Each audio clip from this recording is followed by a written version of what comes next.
اتحاد کا راز۔ چڑیا گھر میں سینکڑوں لوگ موجود تھے۔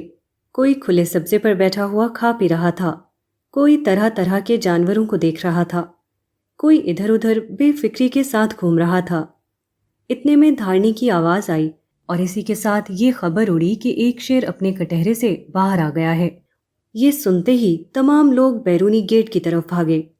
جو لوگ اب تک مختلف نظر آ رہے تھے وہ سب کے سب متحد ہو کر ایک رخ پر چل پڑے۔ ہر قسم کی مختلف سرگرمیاں ختم ہو کر ایک نقطے پر مرتکز ہو گئیں۔ یہ ایک مثال ہے جس سے اندازہ ہوتا ہے کہ کس طرح شدت خوف آراء کے تعدد کو ختم کر دیتا ہے۔ ایسے وقت میں ہر آدمی اسی ایک چیز کی طرف متوجہ ہو جاتا ہے جو سب سے زیادہ قابل توجہ ہے۔ ہر آدمی اسی ایک چیز سے ڈرنے لگتا ہے جو سب سے زیادہ ڈرنے کے قابل ہے۔ ہر آدمی کا خیال اسی ایک چیز کی طرف لگ جاتا ہے جس کی طرف دوسرے آدمی کا خیال لگا ہوا تھا۔ آخری قابل لحاظ چیز ہمیشہ ایک ہوتی ہے، آخری چیز میں تعدد نہیں۔ لوگوں کے درمیان اختلاف اس لیے ہوتا ہے کہ لوگ آخری چیز پر نہیں ہوتے۔ آدمی کے اوپر جب شدید ترین اندیشے کی کیفیت طاری ہوتی ہے تو دوسرے اور تیسرے درجے کی تمام چیزیں اپنے آپ حذف ہو جاتی ہیں۔ اس وقت لازماً ایسا ہوتا ہے کہ تمام لوگوں کی توجہ آخری اہم ترین چیز کی طرف لگ جاتی ہے۔ اس سے کم درجے کی تمام چیزیں خود بخود حذف ہو جاتی ہیں، اور جہاں آخر سے پہلے کی تمام چیزیں حذف ہو جائیں وہاں اتحاد کے سوا اور کچھ نہ ہوگا۔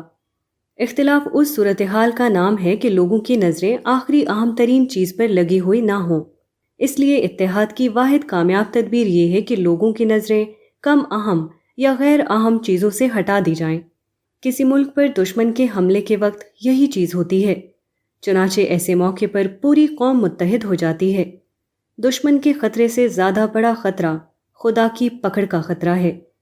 اس لیے جس قوم میں خدا کا ڈر پیدا ہو جائے وہ لازمی طور پر دنیا کی سب سے زیادہ متحد قوم بن جائے گی۔